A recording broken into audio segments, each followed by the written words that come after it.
గత 5 రోజులుగా Tirupati cooperative bank ఉద్యోగులు పిఆర్సి కోసం నిరసన తెలియజేస్తున్నటువంటి సందర్భం గౌరవ జర్నలిస్టులందరికీ కూడా విదితమే. పూర్తిగా పిఆర్సి అన్నటువంటి అంశం ప్రభుత్వ పరిధిలోనిది. పాలక మండలికి ఎటువంటి సంబంధం ఉండదు. పాలక మండలి యొక్క విధి విధానాలు ఏంటంటే కోఆపరేట్ చట్టాలని అమలు చేసేటువంటి వాళ్ళమే తప్ప చట్టాలని మనము రూపుదిద్దేటువంటి పవరు పాలక మండలికి ఉండదు అన్న విషయము మన ఉద్యోగులు కానీ మిగతా వాళ్ళందరూ కూడా తెలుసుకోవాలని చెప్పి కూడా ఈ సందర్భంగా నేను తెలియజేస్తున్నాను. మీరు చేస్తున్నటువంటి మీ జీతభత్యాలు కావచ్చు, అలవెన్స్ కావచ్చు, హెచ్ఆర్ఏ కావచ్చు, ఐఆర్ కావచ్చు, ఏదైనా కూడా మీకు ఇవ్వవలసింది పూర్తిగా ప్రభుత్వ పరిధి. ప్రభుత్వం దగ్గర నుండి మీరు ఆర్డర్ తీసుకోండి. మేము దాన్ని మా పాలక మండలిలో సమావేశంలో పెట్టి మీకు ఇంప్లిమెంట్ చేస్తాం తప్ప మీకు ఇవ్వవలసినటువంటి మీకు రావాల్సినటువంటి పిఆర్సి పే రివిజన్ కమిషన్ అనేది పూర్తిగా పాలక మండలికి సంబంధించిన విషయం కాదు. కాబట్టి మీరు చేస్తున్నటువంటి ఉద్యమం, మీ నిరసన మేము కూడా మీకు మద్దతు పలుకుతున్నాం. ఎవరైతే మీరు అక్కడికి వచ్చి మీకు మద్దతు, మీకోసం మేము ఫైట్ చేస్తాము అని చెప్పి వెళ్ళిన వాళ్ళందరూ కూడా నేను ఒకటే దయవుంచి మా తిరుపతి కోఆపరేటివ్ బ్యాంక్ ఉద్యోగుల తరపున మీరందరూ కూడా అక్కడికి వచ్చి మద్దతు తెలపడం జరిగింది. చాలా మంచిది.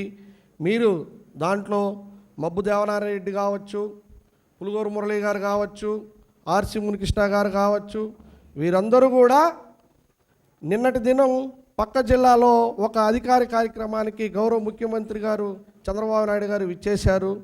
మీరందరూ వీళ్ళ సమస్యని ముఖ్యమంత్రి గారి దృష్టికి తీసుకుపోయి, సార్ వీళ్ళకి గత 15 సంవత్సరాలుగా 16 సంవత్సరాలుగా అప్పుడున్నటువంటి జీతాలతోనే వీళ్ళు కాలం గడుపుతున్నారు, వీళ్ళ యొక్క జీవితం చాలా దుర్భరమైనది, వీళ్ళ యొక్క సమస్యని కొద్దిగా అట్టా పరిష్కరించండి అని చెప్పి ఎందుకు చెప్పలేదు? మీరు మంచి మనసుతో వాళ్ళకి సాయం చేసేటువంటి ఆలోచనే అంత గుణమే మీకు ఉంటే నిన్న మీరందరూ కూడా ముఖ్యమంత్రి గారిని కలిశారు కదా, ఎయిర్పోర్ట్లో కలిశారు కదా, ఫోటోలు వచ్చాయి. మీరందరూ కూడా వాళ్ళ సమస్యని ముఖ్యమంత్రి గారి దృష్టికి ఎందుకు తీసుకెళ్ళలేదు? అంటే మీరు అక్కడికి వచ్చింది కేవలం ఫోటోల కోసం, పబ్లిసిటీ కోసం అనుకోవాలనా? మేము నిన్న ఎవరైతే అక్కడికి వచ్చారో వాళ్ళందరికీ మా పాలక మండలి తరపున కూడా వాళ్ళకి విజ్ఞప్తి చేస్తున్నాం. ముఖ్యమంత్రి గారి దృష్టికి ఈ సమస్యను తీసుకువెళ్ళి వాళ్లకు కానీ పిఆర్సి ఇప్పించినట్లయితే మేమందరం మీ ఇంటి దగ్గరకు వచ్చి పాలాభిషేకం చేసి మిమ్మల్ని సత్కరించేదానికి కూడా మేము సిద్ధంగా ఉంటామని చెప్పి కూడా ఈ సందర్భంగా నేను అక్కడ మద్దతు తెలిపిన వారికి అందరికీ కూడా నేను విన్నవించుకుంటున్నాను. అదేవిధంగా పులుగోరు మురళి గారు అన్నటువంటి వ్యక్తి ఈ కోఆపరేటివ్ బ్యాంకుకి 12 సంవత్సరాలు చైర్మన్గా ఉన్నారు. మీరు ఎప్పుడైనా ఈ చట్టాలని వైలేషన్ చేశారా? మీరు ఎప్పుడైనా వాళ్లకు పిఆర్సి ఇచ్చారా? ఎందుకు ఇవ్వలేదు? ఇచ్చారు. ఏ విధంగా ఇచ్చారంటే వీళ్ళు కోర్టుకు పోయి ఆర్డర్ తెచ్చుకున్నారు. మాకు పిఆర్సి లేదు, మాకు ఇవ్వండి అని చెప్పి కోర్టుకు పోతే ఒక ఆర్డర్ ఇచ్చింది. ఆ ఆర్డర్ని వీళ్ళు పాలక మండలి సమావేశంలో పెట్టి వాళ్ళకి పిఆర్సి ఇచ్చారు. మేము కూడా దానికి సిద్ధం. మీరు వెళ్ళండి, కోర్టుకు పోయి ఆర్డర్ తీసుకురండి. ఫ్యాక్షన్ ఆఫ్ మినిట్స్లో మేము సమావేశాన్ని ఏర్పాటు చేసి మీకు ఇమ్మీడియట్లీ ఇస్తాం. లేదు, ఆర్సిఎస్ కమిషనర్ ఆయన దగ్గరికి వెళ్ళండి, అక్కడి నుంచి ఆర్డర్ తీసుకురండి, ఫ్యాక్షన్ ఆఫ్ మినిట్స్లో సమావేశాన్ని ఏర్పాటు చేసి ఇస్తాం. మీరు ఇవి దాని ప్రొసీజర్ మీకు అందరికి కూడా విదితమే. పిఆర్సి అన్నది పాలక మండలి పరిధి కాదు, పూర్తిగా ప్రభుత్వ అంశం అది. కాబట్టి మన ఉద్యోగులందరూ కూడా ఒకసారి మీకు ఎవరైతే మద్దతు తెలపటానికి అక్కడికి వచ్చారో తెలుగుదేశం పార్టీ నాయకులందరూ కూడా వాళ్ళని మీరు రిక్వెస్ట్ చేయండి. సార్, మీరు ముఖ్యమంత్రి గారికి చాలా దగ్గరగా ఉన్నారు, మా సమస్యని ముఖ్యమంత్రి గారి దృష్టికి తీసుకెళ్ళండి, అక్కడి నుండి మాకు పరిష్కార దిశగా మీరు ప్రయత్నం చేయండి అని చెప్పి రిక్వెస్ట్ చేయండి. మేము కూడా వాళ్ళని మీ సమస్య పరిష్కారం అయితే మేము కూడా వచ్చి మీకు సన్మానం చేసేటువంటి కార్యక్రమానికి మేము కూడా ముందుంటామని చెప్పి కూడా ఈ సందర్భంగా నేను తెలియజేస్తున్నాను. పూర్తిగా ఇది మాజీ చైర్మన్ అయినటువంటి పులుగోరు మురళి గారికి కూటమి ప్రభుత్వం అధికారంలోకి వచ్చిన తర్వాత ఆయనకు డీసీసీబీ చైర్మన్ పదవి అడిగారు, అది ఇవ్వలేదు. తర్వాత ఇంకేదో పదవి అడిగారు, అది ఇవ్వలేదు. ఈ ప్రభుత్వం చంద్రబాబు నాయుడు గారు కావచ్చు, లోకేష్ బాబు గారు కావచ్చు, ఆయనను విస్మరించింది అన్నటువంటి ఆలోచనతో ప్రభుత్వం మీద డైరెక్ట్గా ఆయన అసంతృప్తిని వెళ్ళగక్కితే ఈయన మీద ముఖ్యమంత్రి గారికి, లోకేష్ బాబు గారికి ఏమైనా కోపం రావచ్చేమోనని చెప్పి ఉద్యోగుల రూపంలో ఉన్నటువంటి ఆయన అనుచర గణంతో ప్రభుత్వం మీద వ్యతిరేకతను ఆ నిరసన ద్వారా తెలియజేస్తున్నారన్న విషయం గౌరవ ముఖ్యమంత్రి చంద్రబాబు నాయుడు గారు, లోకేష్ గారు తెలుసుకోవాలా. అయ్యా, మీరు ఇమ్మీడియట్లీ మా మాజీ చైర్మన్ అయిన పులుగోరు మురళి గారికి ఏదో ఒక ప్రోటోకాల్ పదవి ఇస్తే ఆయన తిరుపతి ఉన్నటువంటి ఆర్థిక సంస్థని కేంద్ర బిందువుగా చేసుకొని రాజకీయాలు చేస్తున్నారు, దాన్ని మానేస్తారేమో అని చెప్పి మేము గౌరవ ముఖ్యమంత్రి చంద్రబాబు నాయుడు గారికి మా పాలక మండల తరపున విజ్ఞప్తి చేస్తున్నాము. ఆయనను ఖాళీగా ఉంచొద్దండి. ఉంచితే ఇక్కడ తిరుమలలో వెంకటేశ్వర స్వామి, తిరుపతిలో కోఆపరేటివ్ బ్యాంకు, ఈ రెండు భవిష్యత్ తరాల వారికి మనం చెప్పుకోవాలి. 1918వ సంవత్సరంలో ఫిబ్రవరి 2వ తారీఖున ఆవిర్భవించినటువంటి కోఆపరేటివ్ బ్యాంకు ఇంకా బలంగా నిలబడి ఉంది అంటే మన భవిష్యత్ తరాల వారందరికీ కూడా మనం చెప్పుకోవాలి. పైన వెంకటేశ్వర స్వామి, కింద ఒక టౌన్ బ్యాంక్ ఉంది. అట్లాంటి బ్యాంకుని కేంద్ర బిందువుగా చేసుకొని రాజకీయాలు చేస్తే డిపాజిట్ దారులందరూ కూడా వెళ్ళిపోయేటువంటి ప్రమాదం ఉంది. ఇప్పుడు ప్రతి నేషనలైజ్ బ్యాంక్ అంతా కూడా రేట్ ఆఫ్ ఇంట్రెస్ట్లు సమానంగా ఇస్తున్నారు. ఇక్కడ కాంట్రవర్సీ నడుస్తూ ఉందనుకోండి, 24 గంటలు ఏం చేస్తారు, ఎందుకు లేబా అని చెప్పి ఎస్బీఐ బ్యాంక్ పోతాడు, యూనియన్ బ్యాంక్ పోతాడు, ఇండియన్ బ్యాంక్ వెళ్తాడు. అప్పుడు నష్టము కోఆపరేటివ్ బ్యాంకే కదా. ఇది మన తాతల కాలం నాటి నుంచి వెలసినటువంటి బ్యాంకుని మాకెంత పాలక మండలిగా ఉన్నప్పుడు మాకెంత బాధ్యత ఉందో అంతే బాధ్యత మీకు ఉంది, షేర్ హోల్డర్లకు ఉంది, గౌరవ జర్నలిస్టులకు ఉంది. కాబట్టి దయచేసి పులుగోరు మురళి గారు, మీరు రాజకీయాలు మా మీద బయట చేయండి, మీ టార్గెట్ అంతా మేమైతే మా మీద చేయండి, బ్యాంకుని కేంద్ర బిందువుగా చేసుకోవద్దండి. మీకు తెలుసు వాళ్ళకి ఎటువంటి పరిస్థితుల్లో కూడా పిఆర్సీ ఇవ్వలేమని మీకు తెలుసు. కానీ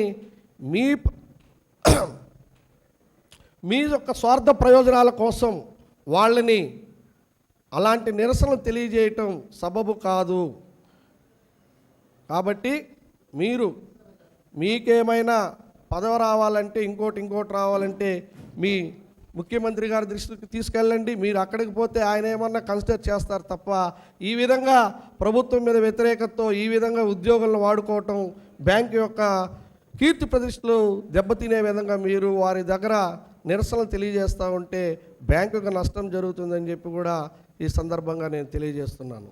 మాకు జీతాలు పెంచుకోవటం కానీ తగ్గించుకోవటం కానీ ఏది కూడా మా పరిధిలో ఉండదు. ఇది కూడా రిజర్వ్ బ్యాంక్ ఆఫ్ ఇండియా 100 కోట్లు టర్న్ ఓవర్ ఉన్నటువంటి బ్యాంకుకి చైర్మన్కి ఇంత అని ఫిక్స్ చేస్తారు. 200 కోట్లు టర్న్ ఓవర్ ఉన్నటువంటి బ్యాంకుకి చైర్మన్ జీతం ఇంత అని ఫిక్స్ చేస్తారు. 300 కోట్లు టర్న్ ఓవర్ ఉన్నటువంటి బ్యాంకుకి చైర్మన్ జీతం ఇంత అని ఫిక్స్ చేస్తారు. దాని ఆర్డర్ కావాలంటే నేను ఇప్పుడు తీసుకురాలేదు, ఒక హాఫ్ అన్ అవర్ టైం ఇచ్చారనుకోండి, మీకు అందరికీ వాట్సాప్ మెసేజ్లు పెట్టమన్నా పెడతాను, నేను డైరెక్ట్గా తీసుకొచ్చేమన్నా ఇస్తాను. ఉండు, అది వాళ్ళకి తెలుసు. ఏది కూడా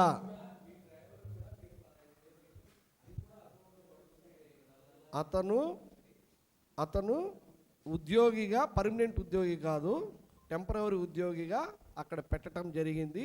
ఉద్యోగికి చేతుల్లో ఇస్తారా, అకౌంట్ ద్వారా ఇస్తారా శాలరీ? అందరి ఉద్యోగులకి ఎట్లయితే శాలరీ జీతాలు వాళ్ళ అకౌంట్లో పడతాయో అదే విధంగా అతనికి పడతాయి.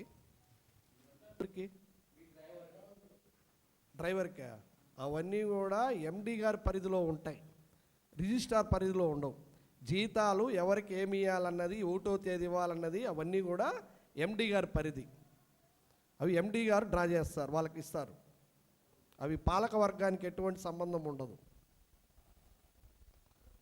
అక్కడ మాకేంది, పోతే నీళ్ళు ఇస్తారు, టీ ఇస్తారు, మజ్జిగ ఇస్తారు. మనం ఎవరైనా మీలాంటి గౌరవ అతిథులు వస్తే వాళ్ళకి నీళ్ళు ఇప్పగలం, మజ్జిగ ఇప్పగలం, ఇది ఉంటుంది. అక్కడ చట్టాలని రూపొందించలేము, చట్టాలని అమలుపరుస్తామంతే పాలకవర్గం. ఇంకా దేనికి అక్కడ క్యాష్ కానీ ఇంకోటి కానీ ఏం సంబంధం ఉండదు. పరిపాలన అంటే డిపాజిట్ల మీద మనం ఎక్సైజ్ చేయటం, లోన్లు ఏమేమి వస్తున్నాయి, ఏ ఏరియాకి ఎంత లోన్లు ఇవ్వాలి, ఇలాంటివి అడ్మినిస్ట్రేషన్ అవన్నీ కూడా పాలకవర్గం పరిధిలో ఉంటాయి. సాధ్యాసాధ్యాలు ఇది మా పరిధిలో ఉంటే, సాధ్యాసాధ్యాలు పరిశీలించి ఇది కానీ మా పరిధిలో ఉంటే మేము మీకు చేస్తాం. ఇప్పుడు కూడా చెప్తున్నాం కదా,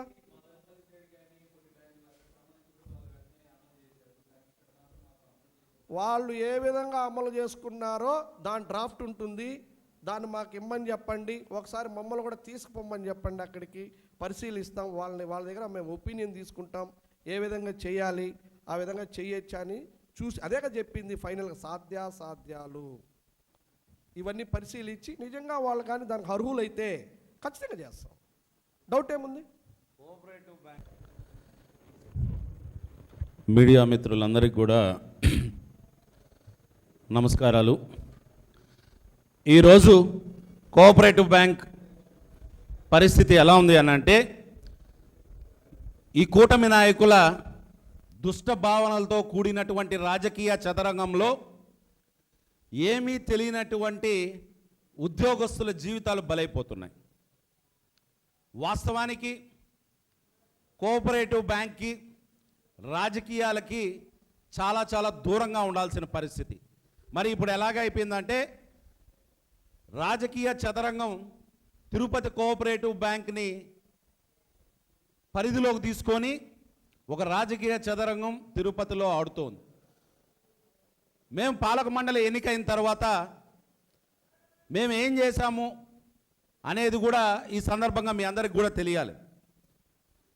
ఎంప్లాయీస్, ముఖ్యంగా ఉద్యోగస్తుల గురించి, వాళ్ళకి అలవెన్సులు 100 రూపాయలు మాత్రమే, కొన్ని సంవత్సరాల నుంచి ఎక్స్ట్రా అలవెన్సులు 100 రూపాయలే ఉన్న క్రమంలో దాన్ని 100 రూపాయల నుంచి 500 రూపాయలు చేసిన ఘనత ఈ పాలక వర్గానికే దక్కుతుంది. గత ప్రభుత్వంలో 27 మంది అనధికారికంగా ఉద్యోగస్తులు పనిచేస్తున్నా వాళ్ళకి ఎస్ఆర్లు ఓపెన్ చేయకుండా ఉద్యోగస్తులు పనిచేస్తూ ఉంటే, మేము ఎన్నికైన తర్వాత ఆ 27 మందిని కూడా పర్మనెంట్ చేసిన ఘనత ఈ పాలక వర్గానికి దక్కుతుంది. ఉద్యోగస్తులకి 30 మందికి పైగా ప్రమోషన్లు ఇచ్చినాం. బ్యాంకు పైన సూపర్విజన్ యాక్షన్ ఫ్రేమ్ వర్క్ ఉన్న పరిధిని ఆర్బీఐ ఏదైతే మన బ్యాంకు మీద బ్యాన్ నియమించిందో దాన్ని ఎన్పిఏ తగ్గించడం ద్వారా, మొండి బకాయిలు వసూలు చేయడం ద్వారా ఆ super action frame work RBI నియమించిన నిబంధనలను కూడా ఎత్తివేయడానికి ఈ పాలకవర్గం కృషి చేసింది. ఎన్పిఏ గణనీయంగా తగ్గించాం. తిరుపతిలో కోఆపరేటివ్ బ్యాంక్ వసూలు కానీ ఎన్నో మొండి బకాయిల్ని బ్యాంక్ యొక్క అభివృద్ధి కోసం వసూలు చేశాం. తిరుమల తిరుపతి దేవస్థానం నుంచి 50 కోట్లు